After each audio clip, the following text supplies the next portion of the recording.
Hello dear students, welcome back to my channel physics SPC. Rotational motion का एक question. A ring of mass m and radius r is rolling without slipping. The velocity of point A as shown in figure h। और ये चार choice दे रखे हैं, तो समझे। देखो ये जो सरफेस है ना, कॉन्टेक्ट सरफेस, ये फिक्स है ना। तो मैं इसको देखो समझाने के लिए ऐसा ना लेता हूँ कि ये कॉन्टेक्ट सरफेस है और ये फिक्स है। कैसा है? फिक्स्ड। और ये वाली बॉडी इस पर प्योर रोलिंग करना चाहती है। तो देखो इसके दो पॉइंट ले लो आप, एक ऊपर और एक फिक्स सरफेस पर भी। प्योर रोलिंग का मतलब होता है कि जो पॉइंट ऑफ कांटेक्ट है ना, वो साथ साथ रहें। जब ये साथ साथ रहेंगे तब ये आगे बढ़ पाएगा, प्योर रोलिंग कर पाएगा बिना स्लिप करे। स्लिप नहीं करना है तो ए और बी के बीच में स्लिपिंग नहीं होनी चाहिए, तो प्योर रोलिंग होना चाहिए। और वो तब पॉसिबल है जब ए और बी साथ साथ रहें, और ए और बी साथ साथ तब रह सकते हैं जब फ्रिक्शन खुश रहे। फ्रिक्शन खुश होने का मतलब है ए और बी के जो कॉन्टैक्ट सर्फेसेस हैं, ए और बी के बीच में जो कॉन्टैक्ट सर्फेसेस हैं, उसमें रिलेटिव वेलोसिटी जीरो हो। रिलेटिव वेलोसिटी जीरो हो तो फ्रिक्शन खुश रहेगा। और रिलेटिव वेलोसिटी जीरो होने के लिए क्या होनी चाहिए? देखो प्योर रोलिंग का मतलब है, मैं लिख देता हूं यहां, प्योर रोलिंग का मतलब है कि फ्रिक्शन खुश रहे। फ्रिक्शन खुश रहे। अब फ्रिक्शन खुश रहने का मतलब क्या है? दैट इज दोनों पॉइंट ऑफ कांटेक्ट साथ साथ रहें। या इसको भी ऐसे कह सकते हैं कि दोनों पॉइंट ऑफ कांटेक्ट के बिटवीन, दोनों पॉइंट ऑफ कांटेक्ट के बिटवीन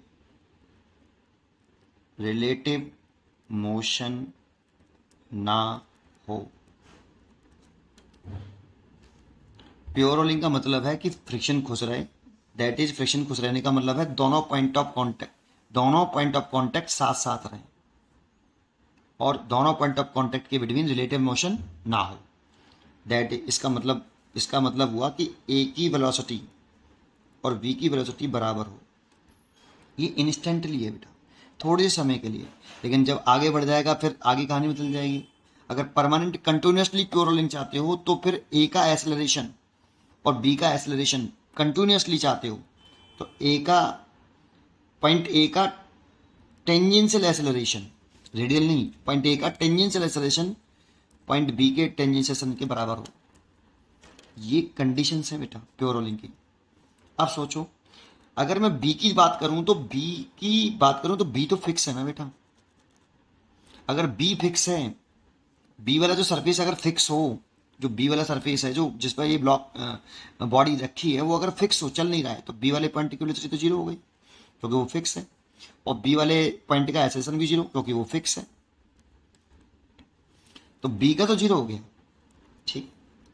अब ए का कितना होना चाहिए? क्योंकि ए प्योर रोलिंग कर रहा है, पूरी बॉडी आपकी घूम भी रही है और चल भी रही है। तो देखो ए पर चर्चा कर लें थोड़ा सा, यहाँ पे बड़ा आसान है ए पॉइंट पर निकालना। तो देखो ए पॉइंट की वेलोसिटी निकालें तो पहले केवल ए को देखें। जैसे मैं इसको और समझाने की कोशिश करता हूं कि मैं सेंटर ऑफ मास पर बैठकर पार्टिकल ए को देखूं। Sorry, velocity of A with respect to centre of mass is equal to velocity of A minus velocity of centre of mass. जानते हो ये वेलोसिटी ए की है, लेकिन कहां पर बैठकर है? सेंटर ऑफ मास पर बैठकर अगर हम पार्टिकल ए को देखें तो उसकी वेलोसिटी है। पार्टिकल ए की वेलोसिटी कहां से देखने पर? सेंटर ऑफ मास से। और ये कहां से है? ये भी पार्टिकल ए की वेलोसिटी है, पॉइंट ए की वेलोसिटी है, लेकिन कहां से? ग्राउंड फ्रेम से, ग्राउंड से देखने पर। ये सेंटर ऑफ मास की वेलोसिटी है, कहां से देखने पर? ग्राउंड से देखने पर। लेकिन ये किसकी वेलोसिटी है? ए की। ये भी ए की है और ये भी ए की है। लेकिन ये ग्राउंड से देखने पर है और ये सेंटर ऑफ मास से देखने पर है। ठीक है सर। अब क्या करूं, मेरे को निकालनी तो एक ही वेलोसिटी है ना, वी ए वैक्टर, तो इसको इधर ले आऊं, V A C plus V C. तो अगर आपको ग्राउंड के रेस्पेक्ट में पार्टिकल ए की वेलोसिटी निकालनी है तो आप पार्टिकल ए की वेलोसिटी सेंटर ऑफ मास के रेस्पेक्ट में ऐड कर दें सेंटर ऑफ मास की वेलोसिटी।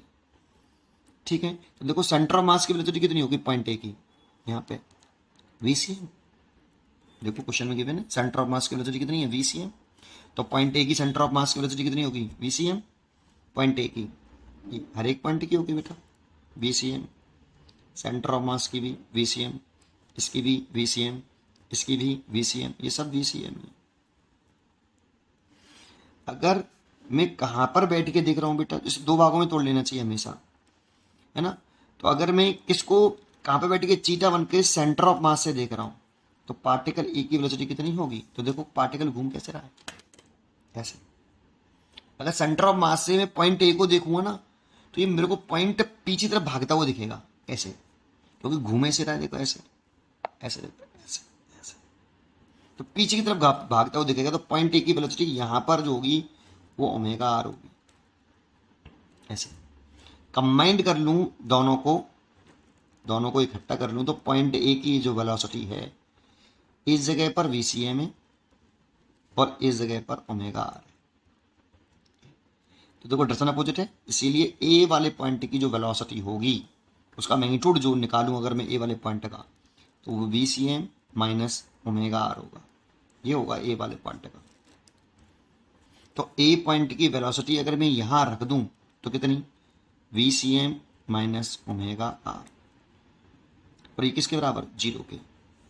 तो एक्चुअल में देखो यहीं से काम खत्म हो गया कि ए वाले पॉइंट की वेलोसिटी निकालनी है मेरे को, वी कितना है जीरो, तो ए की तो जीरो हो गई, है ना, ए की तो जीरो हो गई, तो ए की जीरो होनी चाहिए, क्योंकि ये जिसी में इसको सॉल्व करूं तो कितना आएगा, व्हेन सेंटर ऑफ मास की velocity is equal to omega R. ये कंडीशन ऑफ प्योर रोलिंग, इसी को बोलते हैं कंडीशन ऑफ प्योर रोलिंग, कि वीसीएम ओमेगा आर के बराबर होना चाहिए। लेकिन वो पूछा तो ए पॉइंट की वेलोसिटी है ना, तो ए पॉइंट की वेलोसिटी अगर देखूंगा अगर वीसीएम ओमेगा आर बराबर, तो ए पॉइंट की वेलोसिटी कितनी, जीरो, क्योंकि बी पॉइंट की वेलोसिटी जीरो है बेटा, वो फिक्स देना। नहीं आया, उम्मीद करता हूं कि आपको जरूर समझ में आया होगा। इसीलिए ए पॉइंट की वेलोसिटी अगर मैं लिखूं तो बी पॉइंट की वेलोसिटी अगर जीरो हो जाएगी तो ए की जीरो हो जाएगी ना, या फिर इसको जीरो करने से VCM is equal to omega R हो जाएगा ना, कंडीशन ऑफ प्योर रोलिंग। इसको यहां रख देंगे तो वी ए कितना आने वाला है, जीरो, इसलिए ए पॉइंट की वेलोसिटी कितनी, जीरो। सी चॉइस करेक्ट। मैंने पूरा समझाने की कोशिश करी है आपको कि इसका क्या मतलब है, तो थोड़ा सा ध्यान से सोचना, समझ में जरूर आएगा। पढ़ते रहिए और खुश रहिए। Thank you.